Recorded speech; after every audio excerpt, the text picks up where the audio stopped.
Ndoni.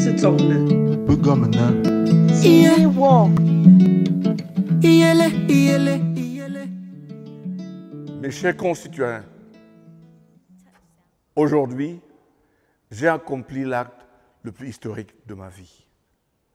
J'ai déposé personnellement mon dossier auprès de la direction générale de Elections Cameroun, confirmant ainsi mon intention de me présenter au poste de président de la République du Cameroun.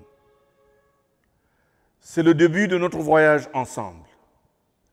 J'ai choisi de m'adresser à vous maintenant et pas plus tard, parce que tout ce qui dépend de moi a été fait. Le reste dépend de Dieu et de vous. Cette démarche est exigée par la loi et n'enlève rien au fait que je crois fermement que tous les acteurs du changement doivent s'unir et sauver notre pays. C'est tout ce que j'entends tous les jours de tous les citoyens avec qui j'échange. Notre pays souffre énormément. Pourtant, on nous dit que nous sommes un et indivisibles, alors que des actions sont menées au quotidien qui n'ont de cesse de nous diviser encore plus. Les atrocités sont devenues si fréquentes que nous commençons à nous en accommoder. Chacun d'entre nous est désormais la cible potentielle de la colère de quelqu'un ou d'autre. Dans certaines parties de notre pays, si rien n'est fait, ça risque d'atteindre d'autres villes très peuplées. Nous sommes restés les bras croisés pendant que le démon de la division s'infiltrait parmi nous. Nous, candidats et autres leaders politiques et d'opinion, devons ouvrir la voie de la réconciliation et de l'unité. Nous devrions d'abord nous atteler à mettre un terme à la misère et à la souffrance de notre peuple. Nous devons construire ensemble une nation où le gouvernement craint le peuple, dans laquelle le peuple n'a pas peur de son gouvernement. Un pays où règne l'état de droit, un pays où la séparation des pouvoirs est réellement consacrée, un pays dans lequel il n'y a aucune tolérance pour la corruption, un pays où l'accès à l'éducation, à la justice, à la santé n'a rien à voir avec la taille de votre portefeuille. Un pays où les femmes sont les vrais vecteurs de l'espoir et qu'elles ont leur place dans les rangs du leadership de la nation. Un pays où les jeunes sont conviés à la table de la planification parce que demain leur appartient. Un pays où l'effort est récompensé à sa juste valeur. Un pays où tous les agents de la fonction publique ont le même traitement, un traitement égal du recrutement à la retraite. Un pays où l'armée, la police et la gendarmerie sont professionnelles et républicaines et dans lesquelles les promotions sont basées sur le mérite et non sur le carnet d'adresse ou la taille du chéquier. Un pays où l'environnement des affaires est transparent et facilite l'investissement des partenaires étrangers honnêtes et des acteurs économiques locaux. Nous devons mettre en place un plan rapide pour réhabiliter et étendre, aussi moderniser nos infrastructures.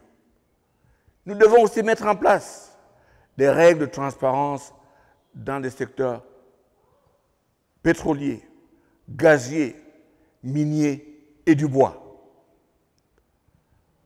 Nous devons repenser la décentralisation pour que nous puissions intégrer le respect de la diversité qui est dans l'ADN de notre développement et de notre évolution socio-culturelle. Certains ont demandé pourquoi nous allions aux élections alors que nos concitoyens du Sud-Ouest et du Nord-Ouest sont en quasi-guerre. Je vais y répondre et je le fais directement. La situation désastreuse ne fait que renforcer ma détermination à me présenter à la présidence de la République. Je suis fermement convaincu que le changement que nous recherchons se fera au moyen du bulletin de vote et non de la balle. Les Camerounais de tout le pays ont compris que ceci doit changer. Et ce qu'on doit changer, c'est ce gouvernement. D'autres m'ont demandé comment gagner les élections dans un système électoral truqué. Je leur réponds, et aussi directement bien sûr, qu'il n'y a pas de processus électoral frauduleux qui puisse résister à la volonté du peuple. Pour que tout cela arrive, nous les acteurs du changement devons tous nous rassembler. Je continuerai à chercher chaque leader.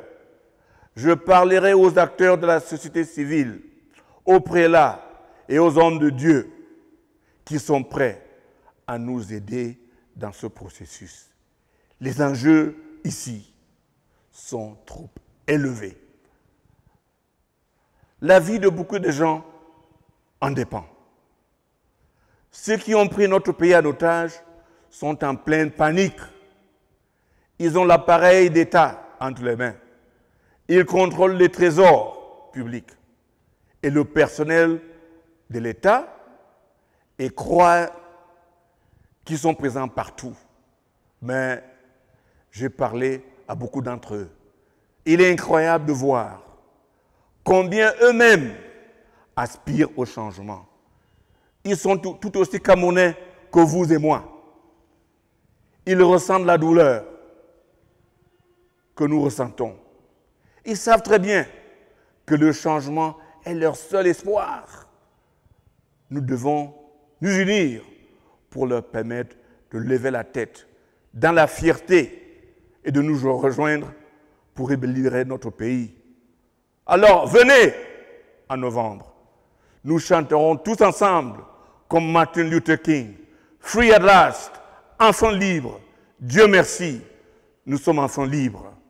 Mes chers concitoyens, j'aime profondément mon pays et dans toute sa diversité. Et vous aussi, je vous aime autant. C'est ma conviction que nous devons rester unis dans notre diversité. Pluribus unum, parmi beaucoup, un. Que Dieu bénisse notre pays, car nous savons qu'il a entendu nos prières et que tous les agents de changement se mettront ensemble.